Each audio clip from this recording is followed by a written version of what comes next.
Hello everyone, I am Pramod from Indian English Grammar.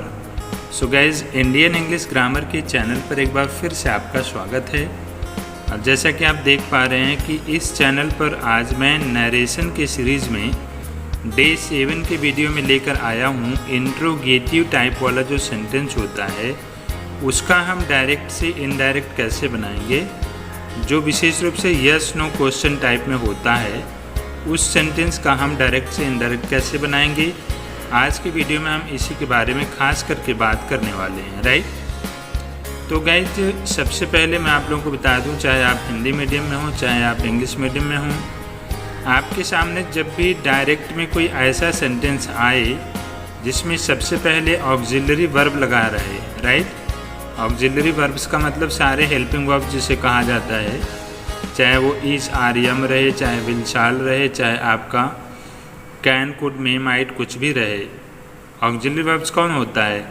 जिन शब्दों का, जिन verbs का हम फॉर्म नहीं बना पाते, first form, second form, third form, उसे हम ऑक्सिलरी वर्ब्स कहते हैं। तो सबसे पहले अगर ऑक्सिलरी वर्ब रहे, फिर सब्जेक्ट रखा हो और उसके बाद मेन वर्ब रखा हो और ऑब्जेक्ट हो, उसके बाद में यहाँ पे क्वेश्चन मार्क लगा हुआ है, तो ऐसे सेंटेंसों का हम आज के डेट में इनडायरेक्ट बनाना सीख रहे हैं।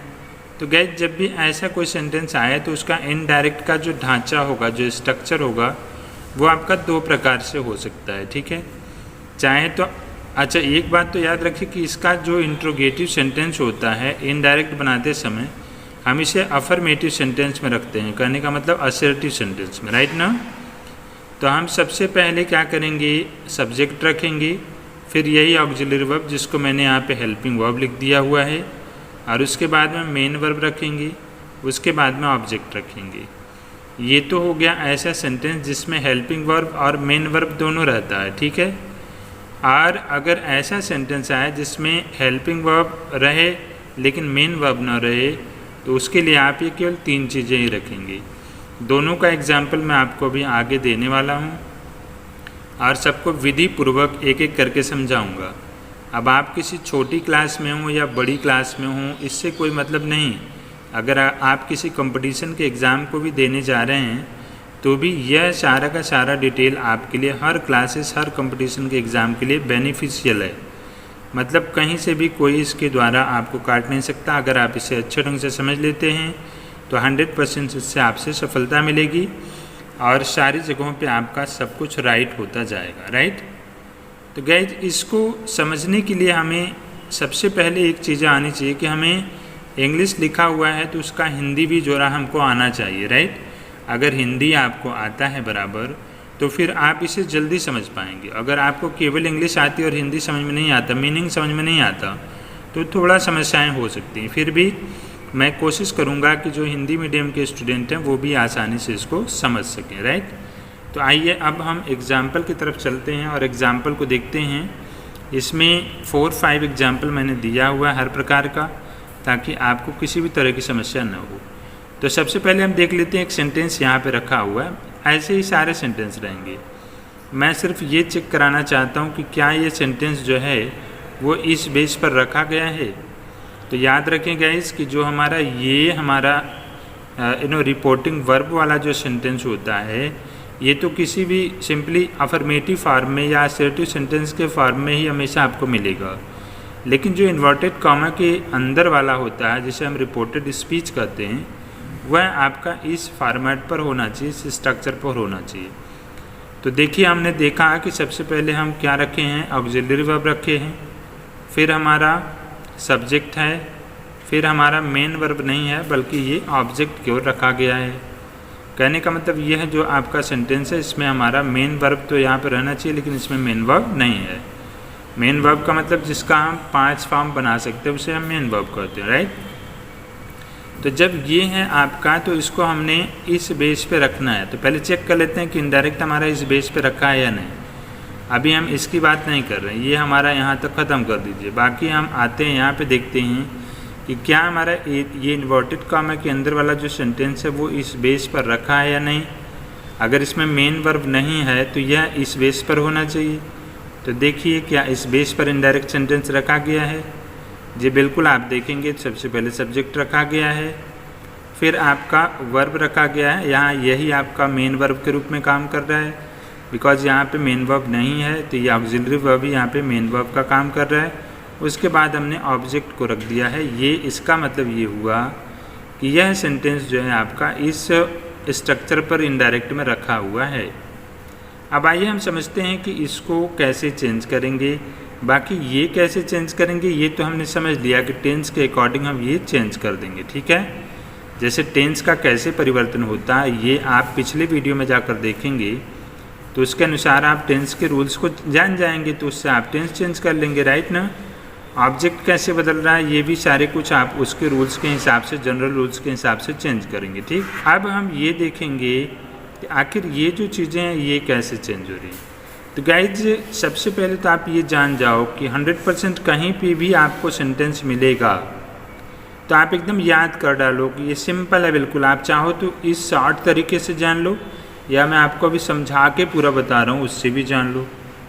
तो पहले तो आप जान लो कि जब भी रिपोर्टिंग स्पीच, रिपोर्टिंग वर्ब जो होता है, ये रिपोर्टिंग वर्ब कामा के बाहर, ये इन्वर्टेड कामा के बाहर वाला रिपोर्टिंग वर्ब जो होता है, अगर इसके अंदर ये जो आपका रिपोर्टिंग वर्ब है यह अगर से है, इसको नोट कर लेना ज़रूरत लगे तो, से है, से टू है, या फिर सेज है, या सेज टू है, या फिर सैड है, या सैड टू है, अगर ऐसा कुछ है, समझ रहे हैं ना, तो इसको हम इसके अर्थ के अनुसार, ये जो अर्थ है इसके अर्थ के अनुसार आपको समझना है कि यह कोई प्रश्न पूछे जाने वाला सेंटेंस है या फिर कोई डिमांड करने वाला, मांग वाला सेंटेंस है या फिर कोई इंक्वायरी वाला सेंटेंस है, समझ रहे हैं ना, ये आपको समझना पड़ेगा।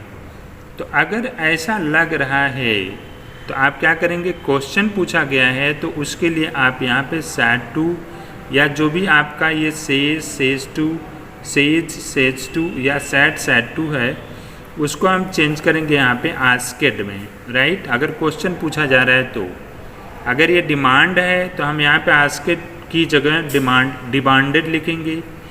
अगर ये इंक्वायरी है, कोई पूछताछ है, ऐसा है तो हम यहाँ पे इंक्वायर्ड लिखेंगे, राइट, ओके।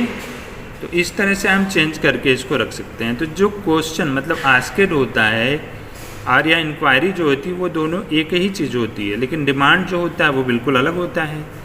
तो हम क्या करेंगे, इसको दो तरीक़ों से कर सकते हैं। आपने मान लो ये आपका क्वेश्चन है और आस्किंग किया गया है, तो आस्किंग के अकॉर्डिंग क्या करेंगे, हम सिंपली यहाँ पे आस्केड राइट करेंगे या फिर इंक्वायर्ड यहाँ पे राइट करेंगे। और इनको करने के बाद में हम क्या करेंगे, अगर आस्केड का यूज़ आपने किया है तब तो हम उसके बाद में भाई क्या करेंगे, इफ़ और वेदर लगाएंगे और उसके बाद में सेम टू सेम जो सेंटेंस ट्रांसलेशन के हिसाब से है वो आगे हम रख डालेंगे, ठीक है। अगर आपने इंक्वायर्ड रखा, राइट, अगर आपने इंक्वायर्ड रखा और इस रिपोर्टिंग वर्ब के बाद में कोई ऑब्जेक्ट है तो उस ऑब्जेक्ट को लिखने के पहले हमें इफ़ भी ये ऑफ लगाना ज़रूरी है, राइट। अगर ये सैड टू मतलब ये जो भी आपका रिपोर्टिंग वर्ब है यह रखने के बाद में अगर कोई ऑब्जेक्ट है तो इंक्वायर्ड लगाएंगे, तो उसके बाद में ऑब्जेक्ट रखने के पहले आपको ऑफ लगाना ज़रूरी है।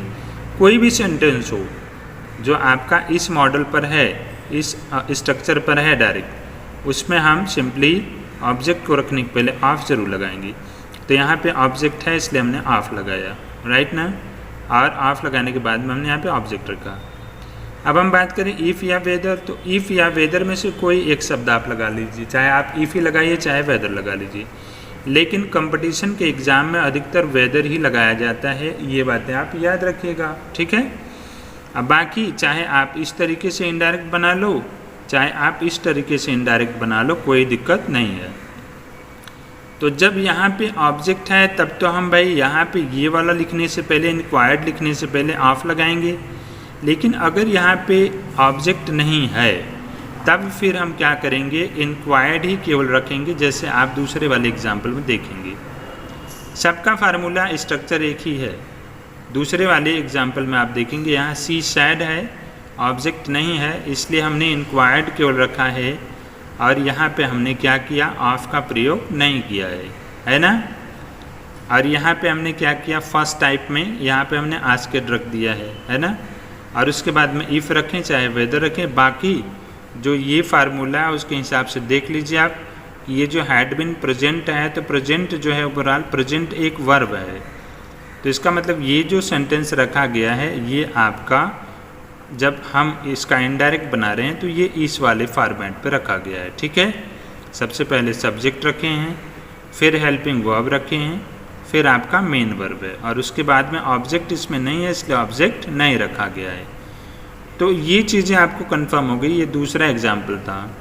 अब गाइस हम तीसरे एग्जाम्पल में आते हैं जिसमें शायद टू लगा है फिर आपका ऑब्जेक्ट है, तो उसको भी हम सिंपली इसी तरीके से कर डालेंगे। बिल्कुल सिंपल है, राइट। अब अगर आपके सामने कोई मॉडल ऑक्सिलरी वर्ब आ जा रहा है, जैसे कैन, कुड, मे, माइट वगैरह आ जा रहा है, तो सिंपली वो भी जो टेंस को चेंज करने के तरीके हैं उसी टेंस के हिसाब से उसको चेंज करेंगे, है ना। और जो ये वाला चेंज करने का रूल है गाइस, वो सिंपली यही वाला रूल सब में फॉलो होता है। यहाँ पे भी आप देख सकते हैं सैड टू मी के बाद में यहाँ ऑब्जेक्ट है, इसलिए हमने ये इंक्वायर्ड जब रखा तो उसके मी के पहले ऑफ रखा हुआ है ना। तो हम दोनों तरह से इसका इनडायरेक्ट सेंटेंस बना सकते हैं, चाहे दुनिया का कोई भी सेंटेंस हो। यही सारे एग्जाम्पल्स आपके लिए 100% काम करते हैं। अब आप खुद से कुछ एग्जाम्पल लीजिए और करके देखिए, इसके अलावा और कोई तरीका नहीं होता है। जो मैंने स्टार्टिंग में कुछ पॉइंट याद करने के लिए, नोट करने के लिए बताया, उसे नोट कर लीजिएगा कि कहीं भी से टू, सेज, सेज टू या फिर सैड, सैड टू रखा गया है तो कोई अर्थ के अनुसार हम उसका मतलब क्या अर्थ निकल रहा है कि इस क्वेश्चन से कोई इंक्वायरी है या कोई क्वेश्चन है, तो उसके लिए हम क्या करेंगे, आस्केड या इंक्वायर्ड रखेंगे। और अगर डिमांड है तो भाई हम डिमांडेड रखेंगे यहाँ पर, राइट। अगर यहाँ पे वांट्स टू नो करके है तो वांटेड टू नो रख देंगे। ठीक है, तो ऐसे में हम चेंज करके इसको पूरी तरह से बना सकते हैं। तो गाइस आज के वीडियो में बस इतना ही। मैं एक चीज़ें और बताना चाहूँगा कि हमारा एक दूसरा चैनल है जिस पे मैं इंग्लिश स्पीकिंग क्लास कराता हूँ, उसका नाम है इंडियन इंग्लिश स्पीकिंग क्लास तैयारी, जो यहाँ ऊपर लिखा आ रहा है। इस पे 5 प्रकार की सीरीज़ की पढ़ाई करी जा रही है। आप चाहें तो प्रोफेशनल क्लासेस ज्वाइन कर सकते हैं, डेली आप ऑनलाइन स्पोकन क्लासेस करके बिल्कुल फ्री में अंग्रेजी बोलना सीख सकते हैं। बाकी अगर आप डेली पढ़ाई करना चाहें तो यह अभी फ्री सब्सक्रिप्शन है। चैनल को फ्री में सब्सक्राइब करें और डेली वीडियो देखें, बेल आइकन भी प्रेस करें और ऑल को सेलेक्ट करें ताकि आपको मेरे आने वाले वीडियो की नोटिफिकेशन मिलती रहे। बाद में यह चैनल डिमांडेबल हो सकता है, इसलिए आप अभी इसको ज्वाइन करेंगे तो ये बिल्कुल फ्री है। तो गाइज मिलते हैं नेक्स्ट वीडियो में। और हाँ, जैसे आपको लग रहा है कि ये चीज़ें आपके किसी अदर स्टूडेंट्स के लिए ज़रूरी हों या फिर कोई रिलेटिव है जिसको लग रहा है कि उसको ये चीज़ें ज़रूरत हैं, तो आप उनके यहाँ इन वीडियो को शेयर भी करें। इसका आपको बेनिफिट मिलेगा और साथ में सारे वर्क आपके प्रोग्रेसिव होते रहेंगे। तो मिलते हैं नेक्स्ट वीडियो में कुछ नई चीज़ों के साथ में गाइस। तब तक के लिए thank you, have a nice day, bye bye.